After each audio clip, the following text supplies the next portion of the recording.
Assalamualaikum warahmatullahi wabarakatuh. Baik, selanjutnya saya akan menjelaskan materi yang kedua, yaitu tentang Human Model of the World atau biasa disebut dengan model dunia manusia. Model dunia manusia mengacu pada representasi mental atau pemahaman yang dibangun individu tentang dunia di sekitar mereka berdasarkan pengalaman, keyakinan, persepsi, dan interpretasi mereka.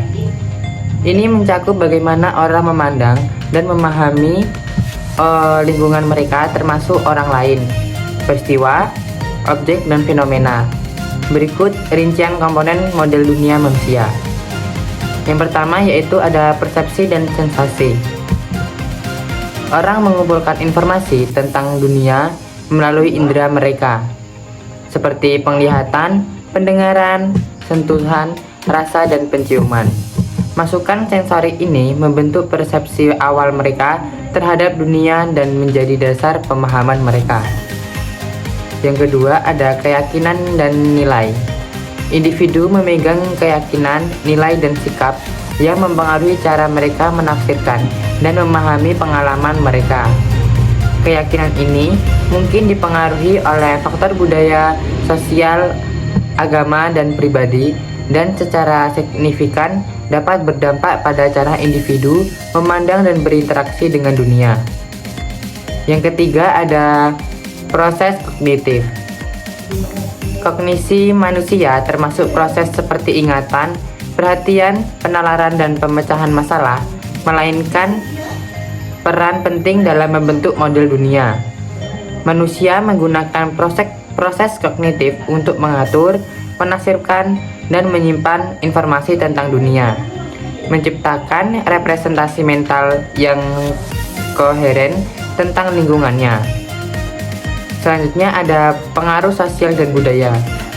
Faktor sosial dan budaya termasuk keluarga, teman sebaya, media, pendidikan, dan norma-norma sosial juga berkontribusi dalam membentuk model individu terhadap dunia. Orang-orang belajar tentang dunia dan mengembangkan keyakinan, nilai-nilai, dan persepsi mereka melalui interaksi sosial dan pengalaman budaya. Selanjutnya ada faktor emosional dan psikologis. Emosi, suasana hati, dan keadaan psikologis mempengaruhi cara individu memandang dan menafsirkan dunia di sekitar mereka. Emosi positif dapat menimbulkan persepsi yang lebih optimis, sedangkan emosi negatif dapat mewarnai pandangan seseorang yang terhadap dunia dengan cara yang pesimistis. Selanjutnya ada pengalaman dan pembelajaran pribadi. Pengalaman pribadi termasuk peristiwa masa lalu, interaksi, keberhasilan, kegagalan, dan pencapaian berkontribusi dalam membentuk pemahaman individu tentang dunia. Orang-orang belajar dari pengalaman mereka dan menyesuaikan model mental mereka tentang dunia. Selanjutnya ada bias dan heuristik. Individu mungkin menunjukkan bias kognitif dan mengandalkan jalan pintas mental ketika memproses informasi dan membuat penilaian tentang dunia. Bias dan heuristik ini terkadang dapat menyebabkan kesalahan persepsi dan pengambilan keputusan. Secara keseluruhan, model dunia manusia merupakan kerangka kerja yang kompleks dan dinamis yang melaluinya individu persepsi, menafsirkan, dan berinteraksi dengan lingkungannya. Hal ini terus dibentuk dan diperbarui berdasarkan pengalaman, informasi, dan wawasan baru yang mencerminkan sifat kognisi dan persepsi manusia yang beraneka segi. Nilai-nilai dan proses kognitif mereka. Berikut saya beri satu contoh tentang Human Model of the World atau model dunia manusia. Bayangkan seseorang bernama Sarah. Model dunia Sarah dipengaruhi oleh berbagai faktor seperti pola asuh, latar belakang, budaya, pendidikan, pengalaman pribadi, dan interaksi dengan orang lain. Pengaruh budaya Sarah. Sarah dibesarkan di lingkungan multikultural di mana keberagaman dijunjung tinggi. Hal ini telah membentuk pandangan dunianya menjadi berpikiran terbuka dan menerima perspektif dan gaya hidup yang berbeda. Pendidikan Sarah. Sarah belajar sosiologi di perguruan tinggi yang memperdalam pemahamannya tentang struktur masyarakat, kesenjangan, dan perilaku manusia.